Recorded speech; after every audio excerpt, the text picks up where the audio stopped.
We're all familiar with the three whats: what it is, what it can do for me, and what does it cost.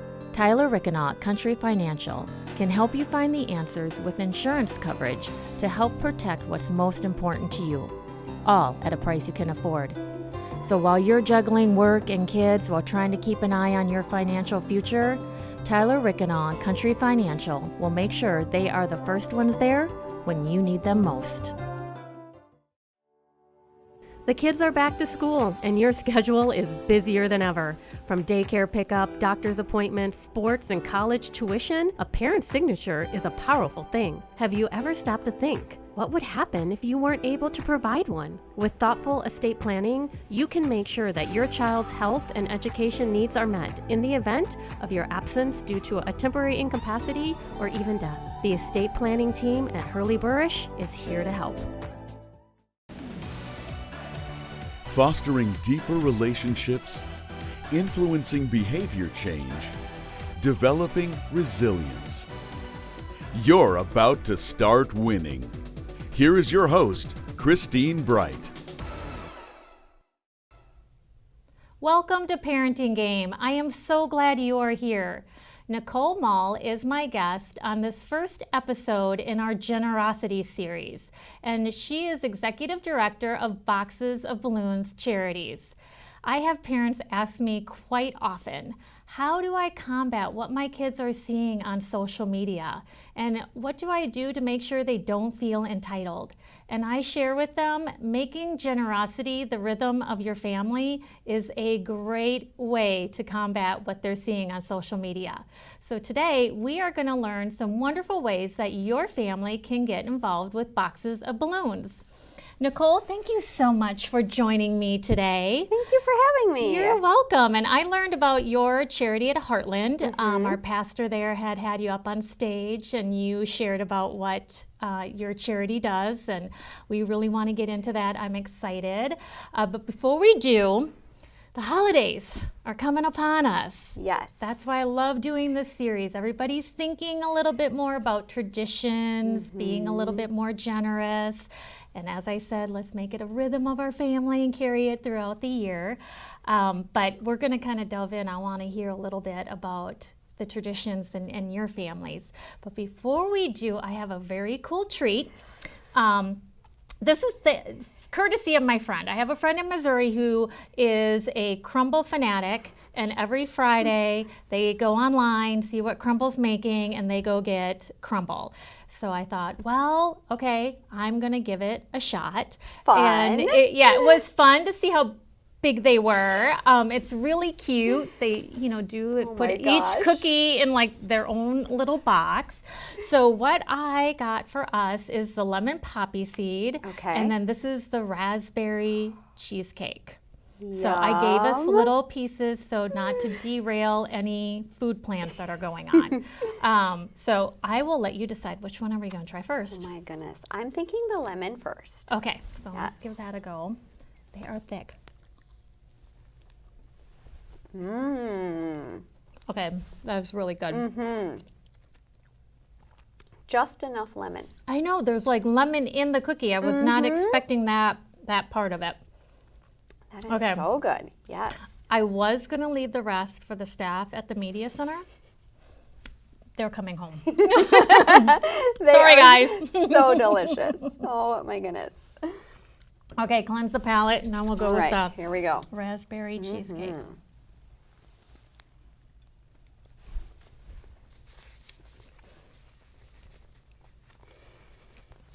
Okay, that tastes like cheesecake.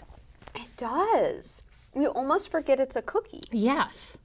That is really so delicious. Really yum. Goodness. Okay, this may become the new thing. Because they change them up all the time. I think it's every week. Every week, I think so. Yes. All right, this is going to become a So thing on good. Parenting Game. Okay, so cookies. Yes. Are there certain cookies you look forward to during the holidays? You know, it's always a tradition for us to make the classic sugar cookies. Okay. My kids, even when they're getting older, they still love doing the cutouts and making frosting and sprinkles and decorating them. So that's always a fun one. We do snickerdoodles. So my son and I have the tradition. He'll come over, and he always says he's not going to watch Elf, but I'm very sneaky. And towards the end of our cookie making, of making the snickerdoodles, I'll start the movie, and it sucks them in every time. Yes. So that's I one love tradition that. we have. Oh, Any fun. other traditions that you have? We always go to church for Christmas Eve. We're usually volunteering in the children's ministry. We love to do that and spending time with the kiddos. And then Christmas Day, we always have a big brunch, have family over, open stockings first, do all of that. So Okay, so do they get something on Christmas Eve, or are you hardcore, nope, you have to wait till Christmas Day? you know, it kind of depends. I can be easily influenced. We used to always, my grandma had the tradition of giving all of her grandkids and great-grandkids pajamas on Christmas Eve. So we would all that's open fun. Christmas-themed pajamas. So that Okay. was a fun one. The Christmas pajama thing has really become a thing. Yes. It cracks me up. I am not a pajama person. Like, I wear old sweatpants and old t-shirts, so it just cracks me up I know. to see this, because it's like, it's so not my thing. But I have a feeling that if somebody bought them, I would buckle and, Yes. do they do it. look so cute and fun. They do. Yes. They do. So share a little bit about your family. So I am married, and we have 3 boys. They're all elementary, middle school aged, very active. We are fortunate to live close to our families, so both sides. We have family close by, grandparents close by. So yeah, it's busy, involved in lots of sports and activities and involved with school stuff, but it's fun. Oh, yeah, it's nice to have that. We're coming up on a little bit of the break Yes. during the holidays, but then it just seems like it goes fast, and then you're just full front into it all again. Yes. So share a little bit about birthdays. So your charity is to help people who aren't able to supply everything they need for their kids for their birthdays.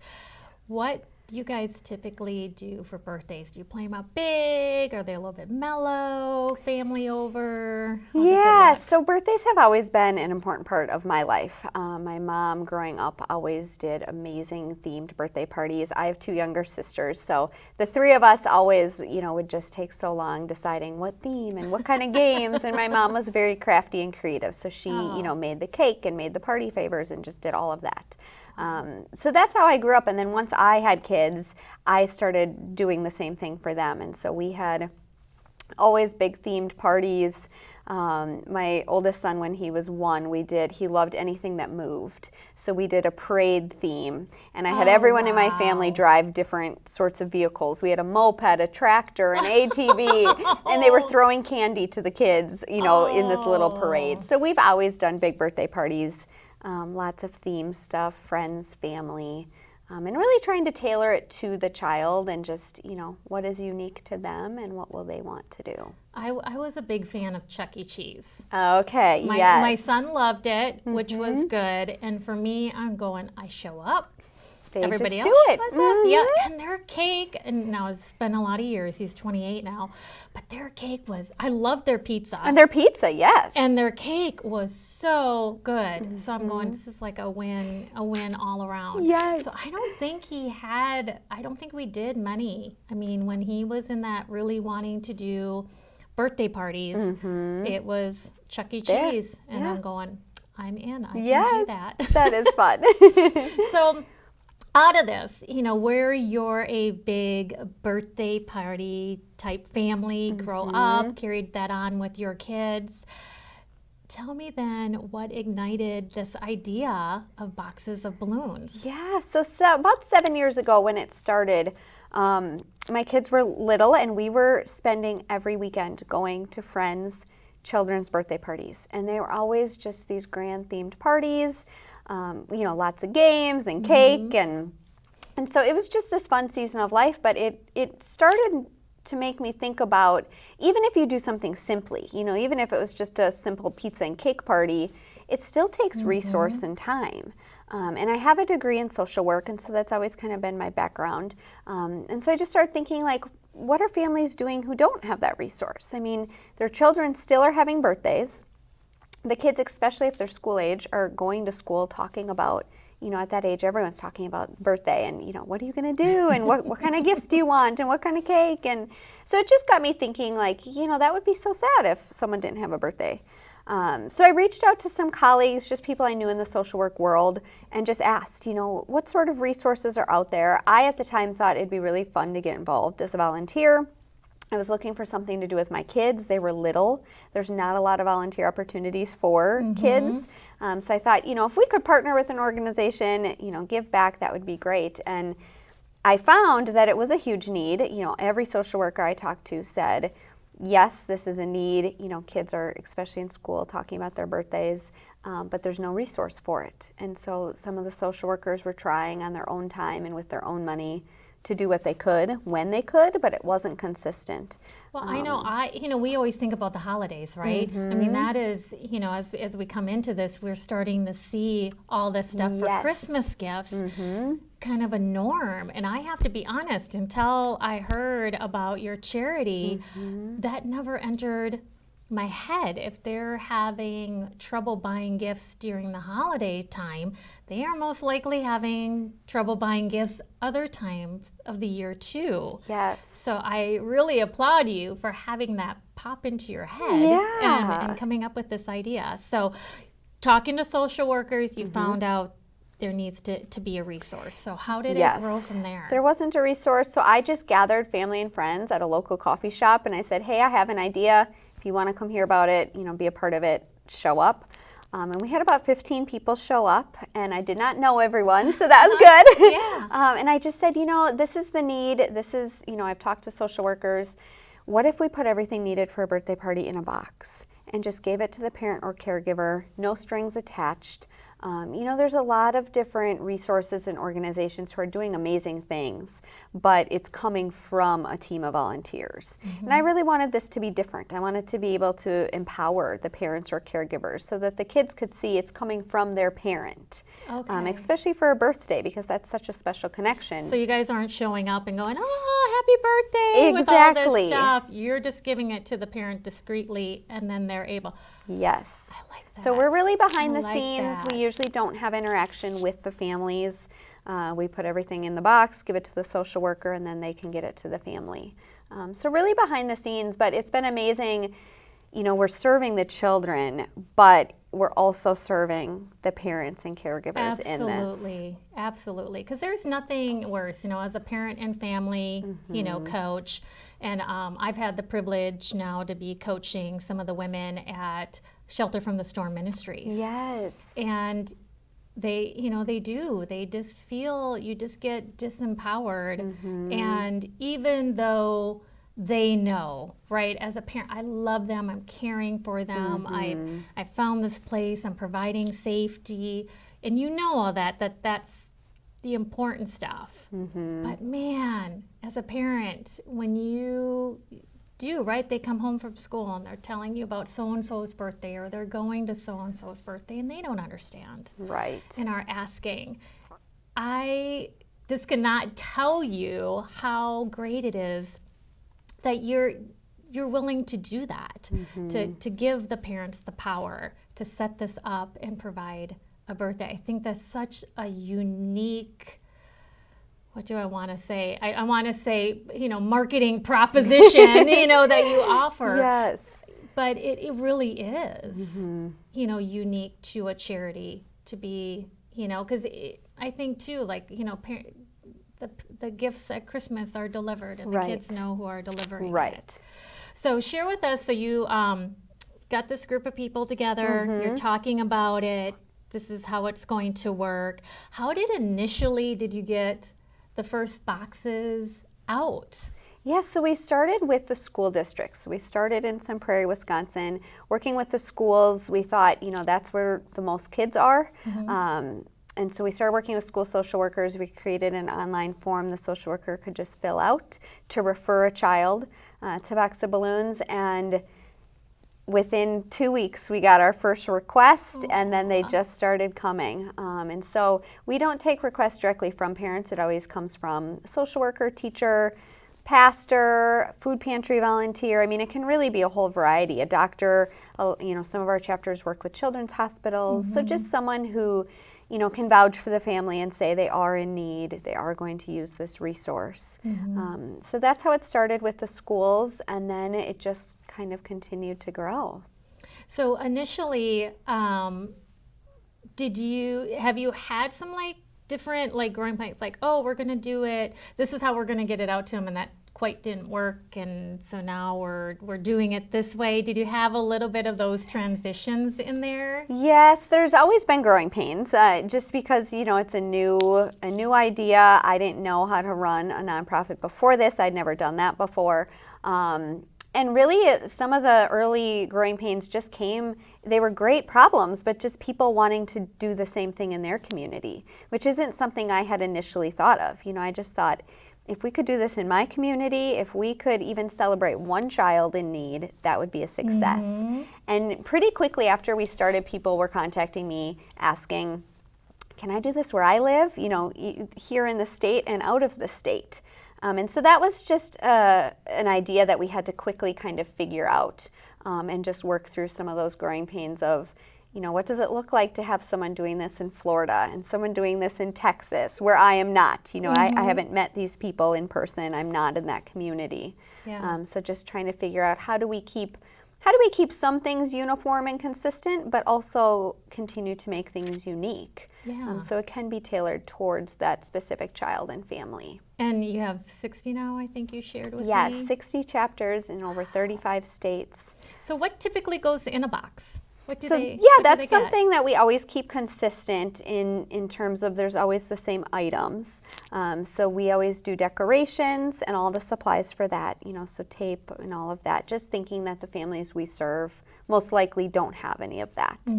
So we do decorations, we do tableware, we do a party game or activity, party favors, cupcakes and candles, a birthday gift, the wrap, the card, all of that.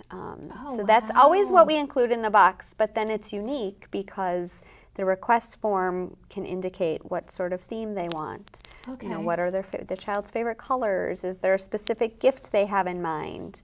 And then just depending on what volunteers sign up to help with that box, we might have a really crafty volunteer who crickets a cool banner, or volunteers are going to Target and buying whatever Target has. So every box is very unique. That is great. And then do you ever ship, or because you say the cupcakes and stuff are in there, so do you do shipping, or is it all given through this person who made the initial contact? Correct. We don't ship them. We just work with the community partners and social workers, and either our volunteers deliver it back to that social worker or they come and pick it up. Okay. So do you see anything overseas eventually? Yes, that is our goal. We would love to get in all of the states here and then eventually work internationally. Oh, wow. That is so great. And as I said, you're only 7 years old, so yes. Holy cats. It has gone fast. Great. Yes. So let's get into, because the purpose of this is to educate families on how they can get they themselves and their kids.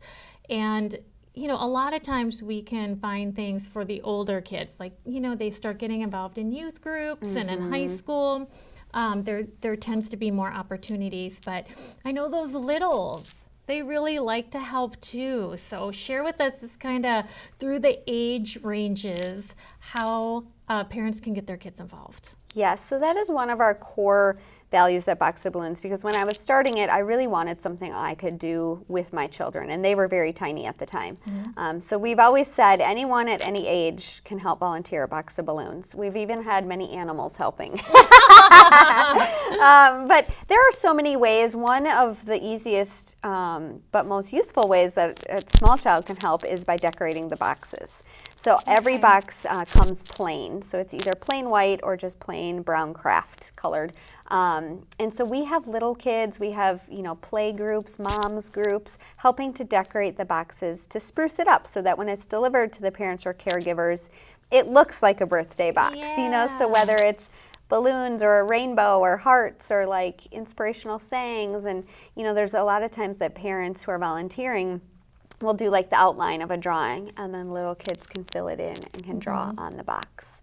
So that's just been a really fun way. We've also partnered with many Girl Scout troops, Girls on the Run, Boy Scouts, and they all can decorate the boxes, at any age. You can use stickers, print out things, tape it on. So that's just a great way that people have really been able to get involved. And it doesn't matter what age. Yeah. You don't have to be artistic. You can really get creative in decorating the boxes. So if that's something they want to pursue, how do they do that? Do they get hold of somebody that's involved, head of the charter in their area? Do they go pick them up and bring them home and then bring them back? Or do they have to go to their location? Or is it a lot of different ways on how you can do that? Yeah, there's a lot of different ways. Most times people will connect with the chapter leader in their community. And the chapter leader will either drop off a bunch of boxes for them, they can pick them up. Many of our chapters have done like build-a-box events, like at a local church or school, where the chapter leader will just bring a bunch of the supplies with, and people can come and decorate it and help put the box together. Okay, so good. So in an easy way to get involved. Yes. Not too taxing. Exactly. What else? What other areas? Yeah, so people can choose to join one of the local chapters. So most of our birthday boxes are filled by volunteers who they will get an email saying, Susie wants a princess party. She's turning 5 and she likes pink and purple. And so then you, as a volunteer on the list, can decide what part you want to help with. I want to purchase the birthday gift, or I want to donate the party game. And so then you would just sign up online to do that, and then you would either make it or buy it and then drop it off. So people get involved that way. We also have a Build-A-Box program, which is really a great way for families to get involved. You can become the party planner for the whole box. Okay. And the chapter leader sends you the information. So they would say, Susie wants a princess box, she's turning 5. These are her favorite colors. And then you, with your family, would collect, make, buy, whatever you want to do, get all of the supplies needed for that entire box. So you would decorate the box, put everything in. We have a lot of families who work together to bake the cupcakes. Okay. So many of the places we deliver the boxes, they'll accept homemade cupcakes. So that's also a really fun way for kids to get involved, baking the cupcakes. Making a birthday banner. It's been really fun to see a lot of our kid volunteers choosing to donate the birthday gift, because they get to go to the store. And although it might be hard for them to think outside of themselves, it's just a good learning opportunity and a reminder that, there are kids who don't have any birthday gifts. And so then they can pick out the gift and donate that. Yeah, absolutely. I mean, I had a time with the family that I was working with, and I took them to a food pantry. We went through their pantry, and this was the first time they'd ever done anything charitable like that, where you're putting effort into it, not just writing a check. And we just sat in the car, outside, and they saw people going in and out. And they're like, who are all those people? And I said, those are all the people who can't afford to go to the grocery store and pay for groceries, so they can come here and get what they need, and they don't charge them. That's why we have to donate. And we saw one mother with the little one, and they're like, she has a baby and she can't. And I'm like, yeah. And we get back to the house, and they're like, well, when can we do it again? And they just start peeling through the pantry. I'm like, okay, well, whoa, but, yay. Yes. And, and yet, but it is when that hands-on piece of being actively involved in the charity that you're doing is such a powerful experience for kids. Yes. And then, so how many boxes have you guys done in 7 years? Yes, so this past summer was exciting, because 7 years and we reached the 7,000 children served mark. Wow. So now we are, we're well over 7,000 now. But it's been exciting to see just, in 7 years, how many thousands of children can be served. All of our chapters are unique. Some of our bigger chapters in big cities, like Phoenix, is doing about 50 a month. And then some of our smaller chapters in, rural country towns are doing, 2 to 5 a month. So that it just kind of depends on the need and what, is available and how many volunteers. But every month it's over 200 children are being celebrated. That is so great. So any other ways, because of course you do take donations. If somebody wants to give monetarily, you're more than happy to take that. Yes. Are there any other ways that they can actively get involved besides coloring boxes, taking on a box of their own. Are there other opportunities, becoming a chapter leader? All of our chapters are led by volunteers.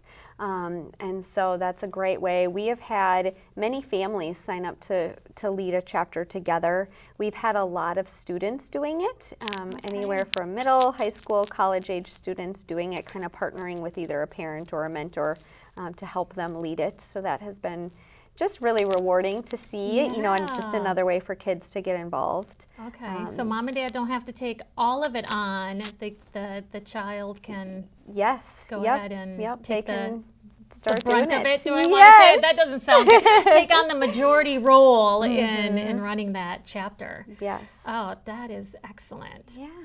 I'm just so glad you are here and we got to learn about this because it is such a unique charity in an area that we often don't think about that's missing in a kid's life.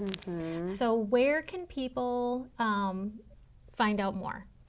boxofballoons.org. All right, boxofballoons.org. Nicole, thank you so much for your time. And thank you for tuning into the parenting game in this first episode in our generosity series. We're all familiar with the 3 whats: what it is, what it can do for me, and what does it cost. Tyler Rickenaugh, Country Financial, can help you find the answers with insurance coverage to help protect what's most important to you, all at a price you can afford. So while you're juggling work and kids while trying to keep an eye on your financial future, Tyler Rickenaugh, Country Financial, will make sure they are the first ones there when you need them most. The kids are back to school, and your schedule is busier than ever. From daycare pickup, doctor's appointments, sports, and college tuition, a parent's signature is a powerful thing. Have you ever stopped to think, what would happen if you weren't able to provide one? With thoughtful estate planning, you can make sure that your child's health and education needs are met in the event of your absence due to a temporary incapacity or even death. The estate planning team at Hurley Burish is here to help. Thank you for watching The Parenting Game. All episodes of The Parenting Game are available on demand at sunprairiemediacenter.com.